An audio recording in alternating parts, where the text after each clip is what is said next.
Social security, سماجی تحفظ، sociology, یہ ایک بہت بڑا مضمون بن چکا اور اس پہ ریسرچ ہو رہی ہیں اور بڑی سے بڑی تحقیقات اس کے اوپر آ رہی ہیں، اور باقاعدہ سوشل سیکیورٹی کے دنیا میں ادارے بن گئے اور اس کے اوپر کام ہو رہا ہے کہ بھئی لوگوں کی جان، مال، عزت اور آبرو کو تحفظ ہو۔ جو اللہ نے اور حضور پاک صلی اللہ علیہ وسلم نے سوشل سیکیورٹی کے بارے میں فرمان دے دیے ہیں وہ ایسے ہیں کہ آج کی اس دنیا میں بھی اگر وہ اپلائی ہو جائیں تو وہ بہترین ہے اور قیامت تک کے لیے بہترین ہے۔ آج ادارے بن گئے، جب ادارے بن جاتے ہیں پھر کیا ہوتا ہے؟ عام آدمی سمجھتے ہو یہ اس ادارے کی ذمہ داری ہے، میری کوئی نہیں۔ ادارے والے سمجھتے ہیں کہ ہم نے اس کو امپلیمنٹ کروانا ہے، بائی فورس کروائیں یا جیسے بھی کروائیں۔ اب ہر جگہ تو اچھے لوگ نہیں ہوتے، اب بعض جگہ کیا ہوتا ہے، کوئی کارخانہ ہے، سوشل سیکیورٹی والے وہاں آتے ہیں، جناب ان کا وہ رشوت کا لفافہ وہاں تیار ہوتا ہے اور وہ اپنے آتے ہیں، پیسے وغیرہ لے کے نکل جاتے ہیں۔ تو ان چیزوں کے ڈرا بیکس بھی ہیں۔ شریعت نے کیا کہا؟ شریعت نے ہر فرد کو سوشل سیکیورٹی کا ذمہ دار بنایا اور وہ احکامات عطا فرمائے کہ ہر شخص کو کہا کہ تم نے یہ ضرور پورے کرنے، قیامت کے دن پوچھ ہوگی۔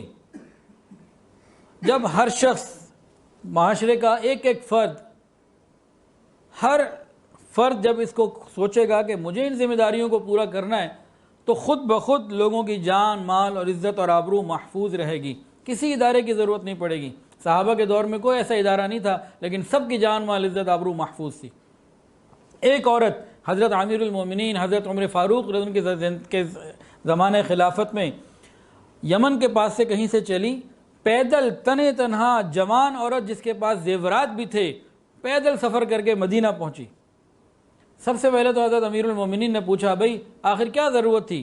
اس نے کوئی ادھر بتایا ہوگا۔ اس کے بعد امیر المومنین عمر فاروق رضی اللہ عنہ نے پوچھا تم یہ بتاؤ کہ تمہارے پاس مال بھی تھا اور عورت کو بہت ساری چیزوں کا احساس مردوں سے زیادہ ہو جاتا ہے، تم جب مدینے سے یمن سے چل کے اکیلی یہاں پہنچی ہو تو دن بھی آئے ہوں گے، راتیں بھی آئی ہوں گی، راتوں کو بھی تم نے کہیں قیام کیا ہوگا، صحرا سے بھی گزری ہوگی، آبادیوں سے بھی گزری ہوگی، تم نے کیسا پایا؟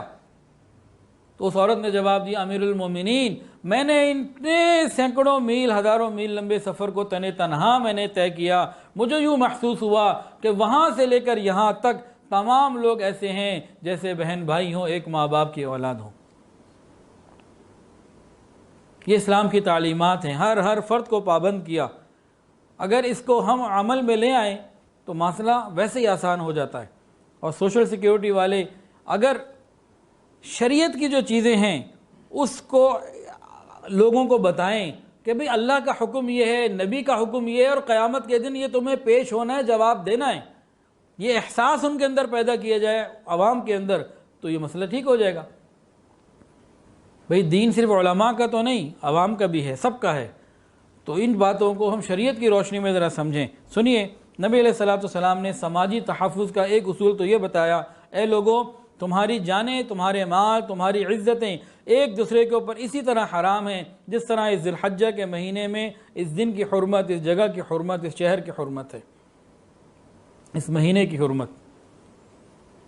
اسلام نے ہر انسان کے اوپر کچھ ذمہ داریاں ڈال دی ہیں، لازم کر دی ہیں، اور اسلام کا یہ حسن ہے کہ جو ذمہ داری کسی ایک شخص کو عطا کی ہے وہ دوسرے کے حقوق ہیں۔ ہم میں سے ہر آدمی اپنی اپنی ذمہ داریاں پوری کرتا رہے، دوسروں کے حقوق ادا ہوتے چلے جائیں گے۔ اتنا خوبصورت نظام ہے۔ نبی علیہ السلام نے ارشاد فرمایا، وہ ارشادات بتائے سوشل سیکیورٹی کے حوالے سے جس سے انسان الرٹ ہو جاتا ہے اور حفاظت رکھتا ہے۔ سنیے، نبی علیہ السلام نے فرمایا کہ ظلم قیامت کے دن اندھیروں کا سبب ہوگا۔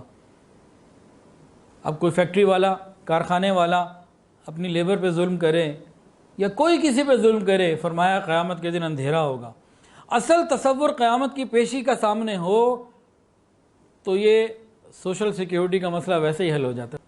دوسرا فرمایا، جو کسی جاندار، انسان ہو یا حیوان، اس کی شکل و صورت بگاڑے اس کے اوپر اللہ کی لعنت ہے۔ اور تیسرا فرمایا، اسلام میں سختی اور تکلیف پہنچانے کی قطعاً اجازت نہیں۔ چوتھا فرمایا کہ خبردار جس شخص نے ذمی کافر کے اوپر ظلم کیا یا اس سے نقصان پہنچایا یا اس کی طاقت سے زیادہ اس کے اوپر بوجھ ڈالا یا اس کی کوئی چیز بغیر اس کی رضامندی کے لے لی، تو کل میں محمد صلی اللہ علیہ وسلم اس کافر کی طرف سے کھڑا ہوں گا اپنے امتی کے خلاف۔ یہ امتی کو مخاطب کیا جا رہا ہے نا۔ اب یہاں غور کریں، نبی علیہ السلام ایک کافر کے لیے یہ بات کہہ رہے ہیں کہ میں اس کی طرف سے کھڑا ہوں گا، تو بیوی کے بارے میں کیا خیال ہے، بھائی کے بارے میں کیا خیال ہے، رشتہ داروں کے بارے میں کیا خیال ہے؟ اگر ہم نے ان کے ساتھ یہ سب کچھ کیا، ان پہ ظلم کیے یا ان کی طاقت سے زیادہ بوجھ ڈالا، بہو کے بارے میں کیا خیال ہے؟ آج تو سسرال میں بہو کے اوپر وہ ظلم ہوتا ہے کہ الامان والحفیظ۔ بعض جگہ نہیں بھی ہوتا، بعض جگہ بہویں غلط کرتی ہیں، لیکن عام مزاج کیا ہے؟ کل بھی ایک خاتون آئی ہوئی تھی، باپ یہاں بیٹھا رو رہا، ڈیڑھ سال پونے 2 سال پہلے شادی ہوئی، اللہ نے بیٹا بھی دے دیا، اور سسرال کے ظلم کی وجہ سے وہ اتنی ڈپریشن کی مریضہ بن چکی ہے، اور سسرال والوں نے یہ کہا کہ بھئی بیٹی کی وراثت کا حق تو بنتا ہے نا، جب تمہاری ایک گھر کی وراثت بنے گی تو اس کے اتنی ویلیو ہے، اس کا اتنا بنتا ہے، تم ابھی اس کو بیچو، میری بہو کی وراثت اس کو ابھی دے دو، تم چاہے اس کے بعد گویا بھاڑ میں جاؤ۔ تو اس شوہر کو قیامت کے دن پوچھا نہیں جائے گا، اس ساس سسر سے پوچھا نہیں جائے گا۔